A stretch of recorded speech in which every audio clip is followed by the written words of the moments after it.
if this doesn't make too much sense for you, let me give it to you this way. And I'm going to romanticize it a little bit, even though it has horrifying consequences.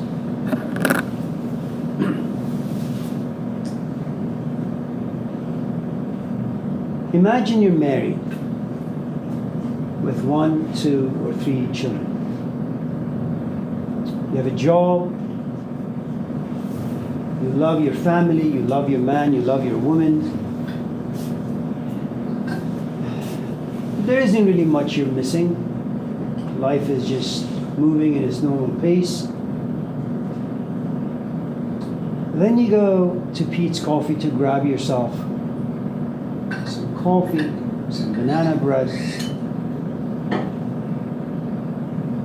and then you want to get back to your car and drive home or drive to your work. You're standing in line, and your wallet or your purse falls to the ground. And as you're about to bend over to pick up what has fallen, someone behind you just bends over, grabs your purse or your wallet and hands it to you. You say thank you, and then your eyes meet. You don't know why, you don't know how, but there is a feeling that comes to you. You want to resist it, but you can't. It's as if in that nanosecond, this other person has gone inside you somewhere. You don't know how it happened. عشق استرلاب اسرار خداست. That these moments of passion, love-inspired moments, are like the mysteries of God. They have a lot of secrets, and they can only be known by God alone, not human beings. Okay? Now,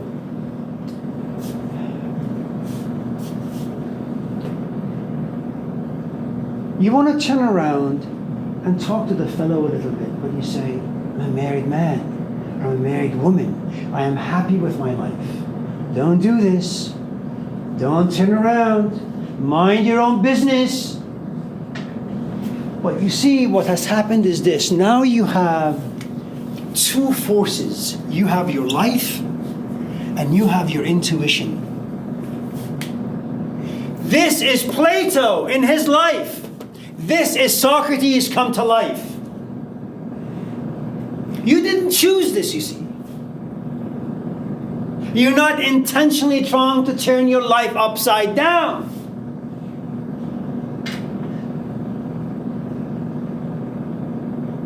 This could be a curse. It could also be a blessing. Okay? Now let's say you're a Catholic, like Sarah. You say, no, God is here. Okay? I have the images of my husband and my wife and my kids and my parents, grandparents, all that stuff. Going to mind my own business. You wait for your coffee and your banana bread to come forth. And then both of your names are called at the same time. Jackie, John, your beverages are ready. And then the 2 of you are standing right there by the counter. And you go grab this coffee, and he goes for the same cup. Your hands touch, and the clerk says, I'm sorry, none of these are for you. It's these other ones.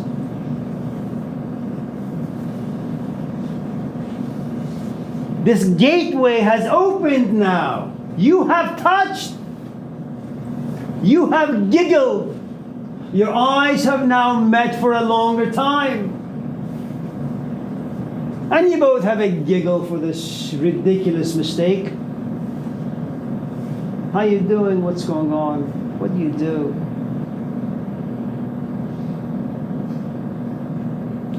And then after 5-10 minutes, okay, well, it's nice to meet you. Bye. Now remember, you go to Pete's coffee shop once a week. You go home. On the drive home, you say, the hell is wrong with me? Why do I keep thinking about this fellow? I don't even know him. He may be a mass murderer as far as I know. But you see, you can't stop thinking. I'm giving this story to you in this way so you can understand what the hell is happening inside Plato. Okay? Because no one is just simply going to throw these riches away. It makes no sense. Why would you want to stop having fun in the iron stage? Why do you want to drop out of school and give your money away, quit your job? Why do you want to break up your family? For what? Because you have the intuition of the salmon fish. You want to go back home. This is a place of alienation. You're a stranger all of a sudden in a strange land. Now keep in mind, as you're entertaining the image of this person, you're doing something extraordinary without knowing. You are thinking about this strange person more and more and more, which makes your husband or your wife less relevant. As you're cooking dinner for your man, you're thinking about John, whom you've met only for 2 minutes. As you're in bed intimate with your man, you're thinking about John, whom you've met for 2 minutes.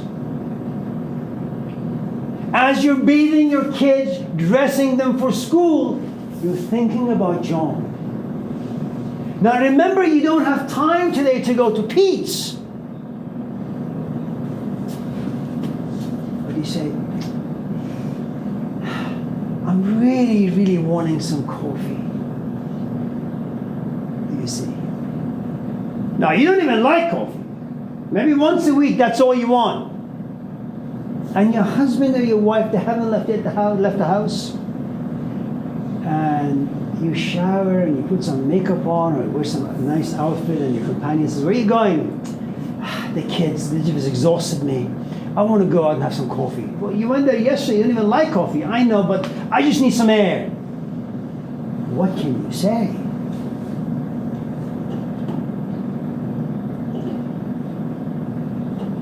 You have had an unexplainable, mysterious experience. And that is now becoming a driving force. You get in your car and you pray, let John be there. And then you pray, I hope John isn't there. Say, no, John has to be there. I love my husband, I love my kids. John should not be there. Okay? And then as you're driving and parking, and there are some, outside sitting by Pete's, as you park, you look out there, there's John sitting. You say, no, come on, just drive away. Go to a different Pete's. Just turn around and go home.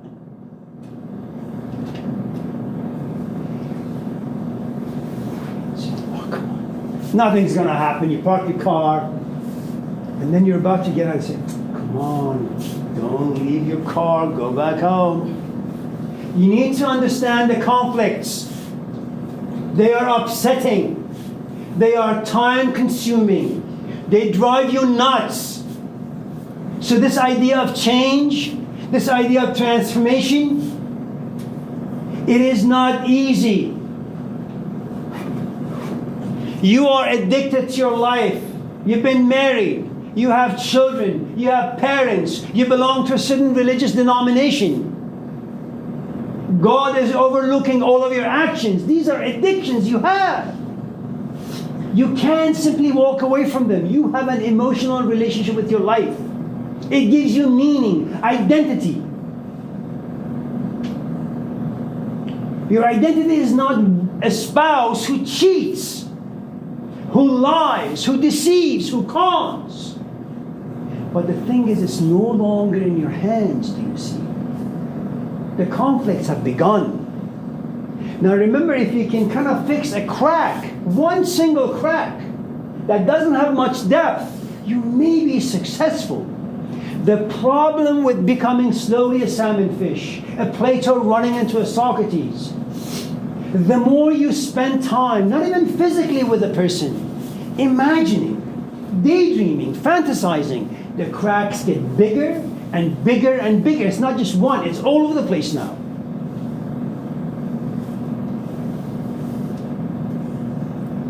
Okay?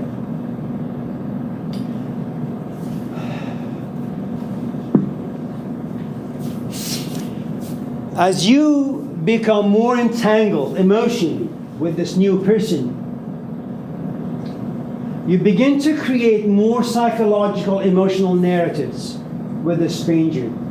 And the more narratives you create, the more passion now lives inside you. And that passion belongs to only this relationship. And the more it expands, the more your life shrinks on this other side. Now, your companion, when you go home, has no idea what the hell is going on with you. You are irritable. He looks at you and he says, "Don't look at me." Your kids say, "Mom, can I have some food?" You'll cook yourself. You're 2, you're an adult. And your spouse says, "What the hell is wrong with you? Why are you so angry all the time?" "I don't know. It may be my cycle. I don't know, I had a fight with my boss. I'm menopausal. I have no idea what the hell is going on." He says, "Well, maybe we should go to church more often. Or maybe you should seek therapy." Now, you know what the hell is going on. You don't understand it, but you know what the root causes of your issues are. A house divided unto itself. You feel your own existence. You are passionate. But most importantly, you feel. Here, life is about politics. You sit in the class. You don't like the conversation, you just sit there. In this other life, you sit in the class and you come to life. Who the hell does not enjoy coming to life? Experiencing pain that is both enjoyable and painful.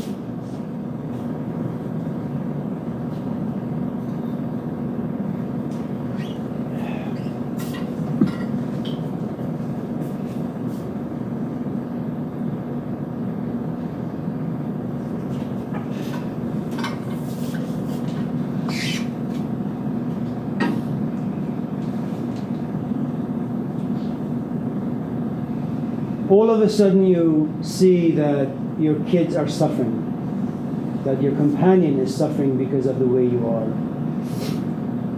And you sit one night and you just pray, or maybe you just cry. You say, "I'm never going to go to Pete's coffee shop again. I'm just going to stay here." And you do that. You tell your husband or your wife to take the keys. You lock yourself in the house, you clean the house, and you cook. And you talk to your mom and you talk to your friends. You do all of this because you want to forget. You're losing too much.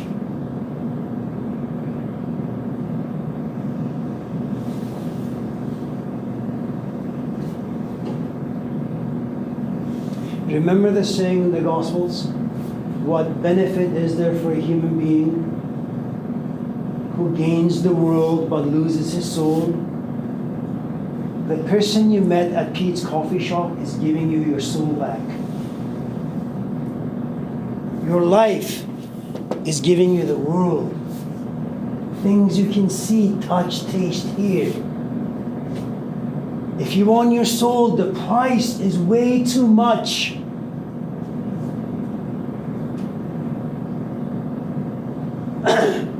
And if you want to know what wanting your soul means, I have not come here for peace, but to break up your relationship with your mom, with your dad, with your kids. I have not come to bring peace, but a sword. That is what Malcolm X, Socrates, Plato, all these heroes who want to give us our souls back, They are there to create an enormous amount of conflict within us. And if you want to pursue your soul, your passion, your creativity, your calling in life, that is the price you have to pay. You can't have the cake and eat it too. It doesn't work that way.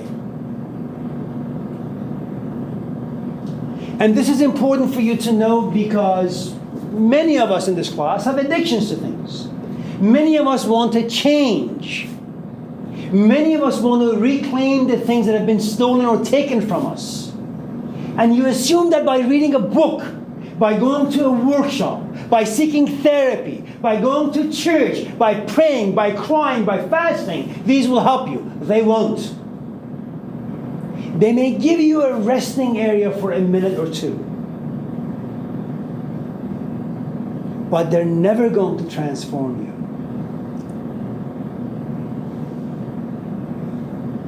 Okay? Now you will sit trying to figure out what the hell is happening to you. Your reason will not reach it. They'll just stress you out more. So when you read the stories of Jesus leaving at the age of 12, when you read, for example, Socrates or Plato leaving his environment at the age of 19, when you read about Saint Francis of Assisi, who gives his father everything his father ever gave him, even his name, you need to understand this is not an easy path. You and I are simply reading these grandiose journeys in a 200-page book. Internally, it's an agonizing process. The other thing you need to know is, as you lose more and more and more control, you have more chaos and conflict inside you. You have a lot of anger inside you. And you will never be able to share any of this stuff with anyone. Even when you try, you begin to be misunderstood. There is a tremendous sense of loneliness at this stage. Okay?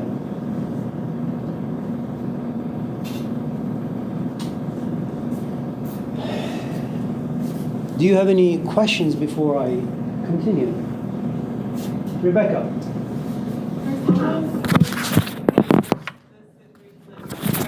Sorry? Like in this situation that you're describing, that someone who's stuck in the iron, bronze, and silver, like pretty much everyone. For someone who's in that situation,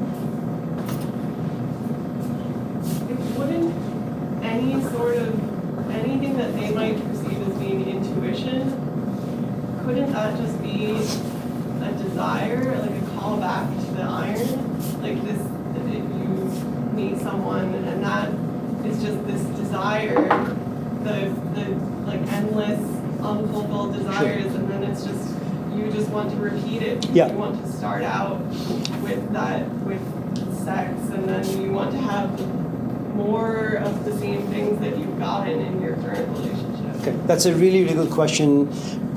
And for the most part, it's I didn't explain things the right way, because in this example, really, my main objective is talking about Plato and Socrates.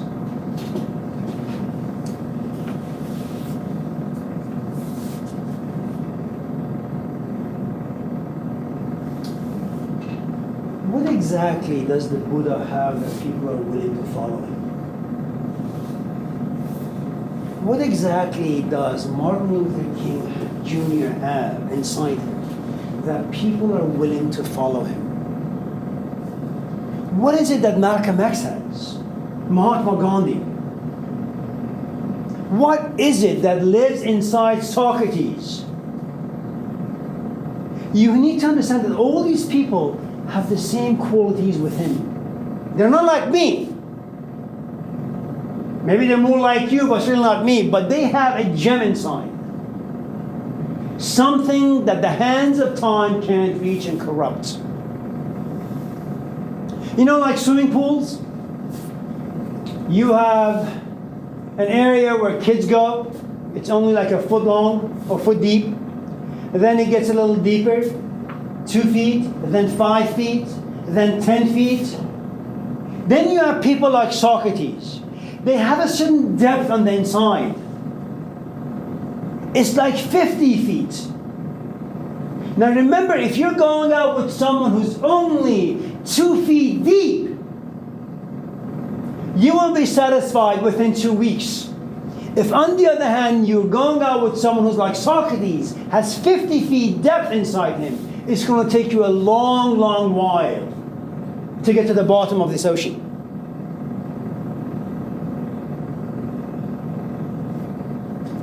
The problem is this: I don't know what Socrates has, and yet I'm attracted to it. How could you be attracted to something you can't see, you can't touch, you can't hear, you can't smell?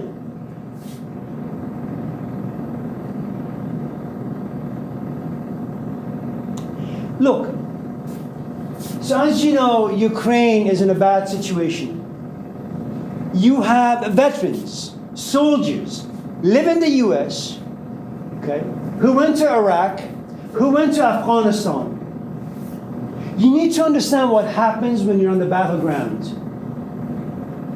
You protect your people, even if it means you risking your own life.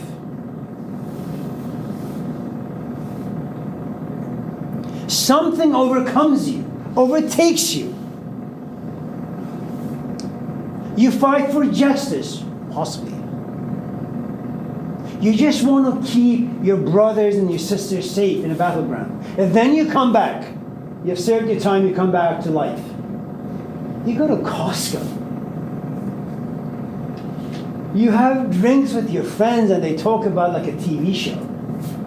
You say, really? Just a couple of weeks ago, I was fighting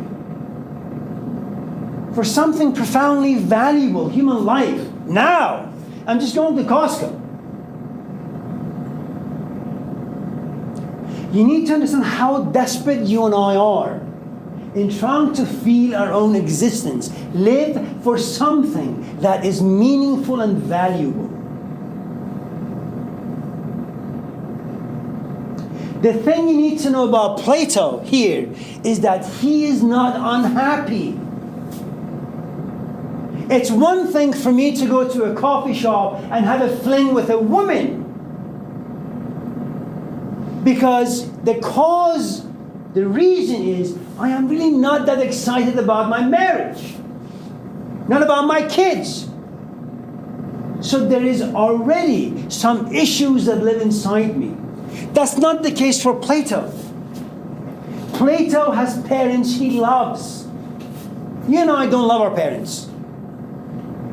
Plato has parents who have invested their entire energy on raising Plato. Our parents have not done that for us.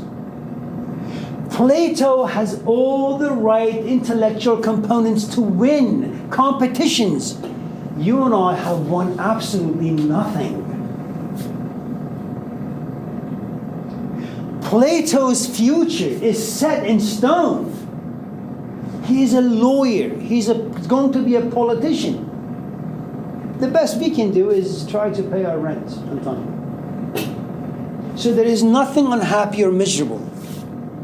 So the task of Socrates is enormous. Let's say one of you in this class, let's just say you're married and you have a happy relationship.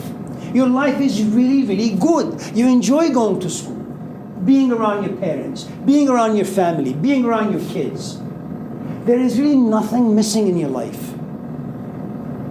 For the most part, you are living a very fulfilled life. Okay? If I was to be good at what I do, my task would be enormous. Why? I have to make you feel bad about the things that make you feel good. If you come to this class miserable, my job is not very difficult. I tell you life is bad, you say, yeah, life is all messed up.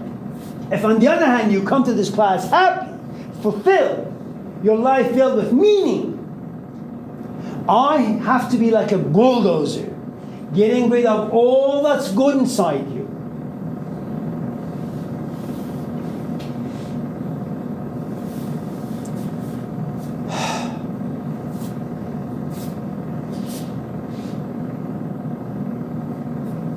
Now, how do I do this? How does Socrates do this to Plato?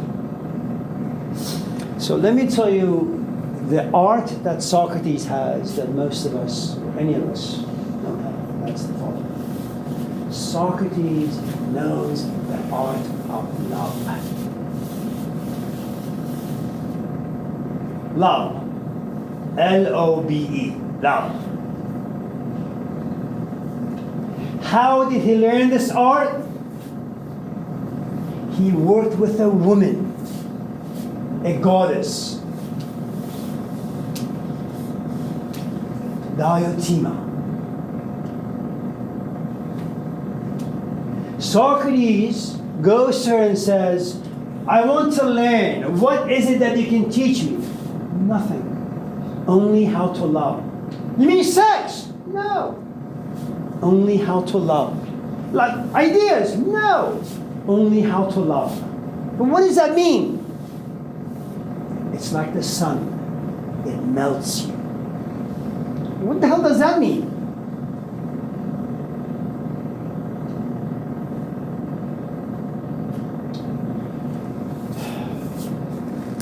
So remember, there is eros.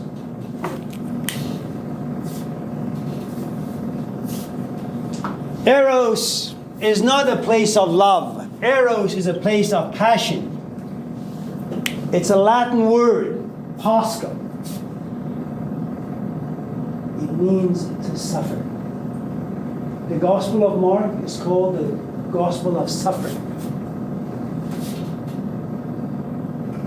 Whenever you do anything that has a lot of passion, but not refined love, you know what the outcome is going to be.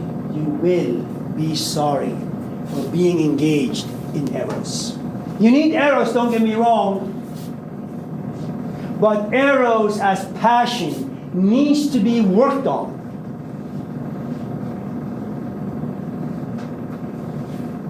It needs to be refined. It needs to be built upon. So, eros, if it doesn't evolve, it doesn't mature, it'll cause you to be profoundly sorry for what you have done. You need someone to create this eros inside you. Okay? And then refine it into what we call philo.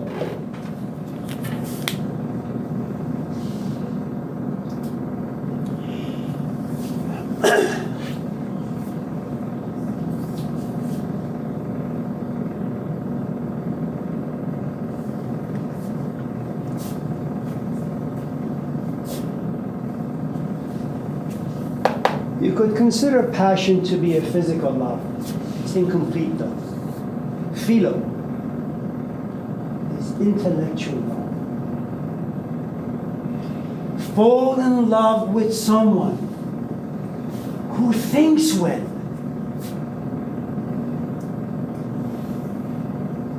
Don't fall in love with someone's body. They may have great hair, great eyes. It'll never be enough.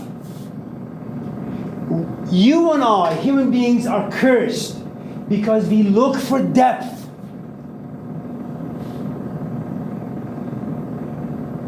And if you are swimming in a pool that's only 2 feet deep, you're always going to be miserable. Always. You will cheat. You will lie. You will deceive. Not because you want to, but because your organism demands depth.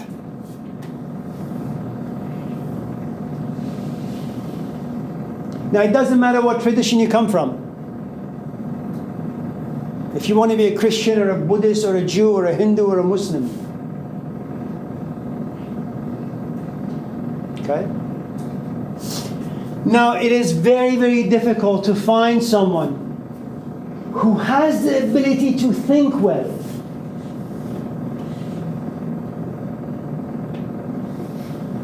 Now, you have to look at life as a whole.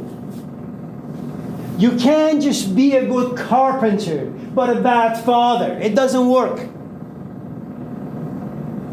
You need to have a holistic picture of life.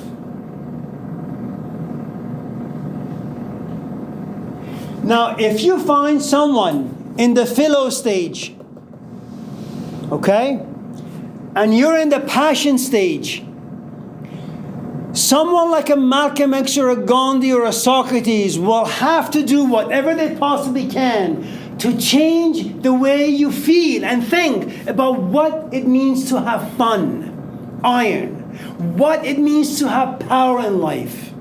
In Hinduism, it's called Swaraj. Know yourself. That's the biggest and the best and the most powerful, most potent power you can ever have in your life. They will have to change the way you think about what it means to have a family. Ask any vet if you run into them. Boots on the ground. The people they served in battle with, they feel much closer to those people than they do with their own wives or husband or children.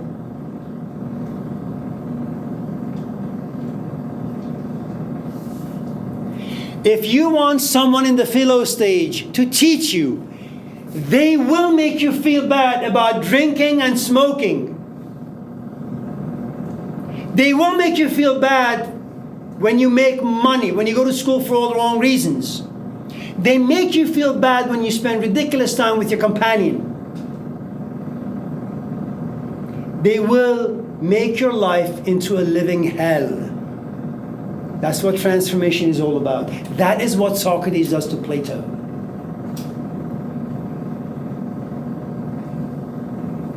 But remember, Socrates has something that's more than just being able to think well. He has a thing called agape. The way he thinks are seasoned by God.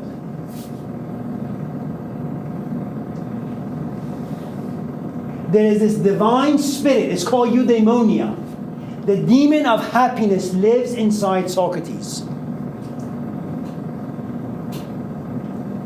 So if I was to ask you on a quiz, which we'll never, of course, we'll never have a quiz in this class, nor will I ever ask you.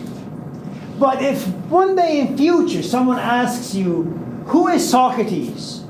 You will say the following: a man in a physical body. Inside his body lives a mind. Inside a mind lives God.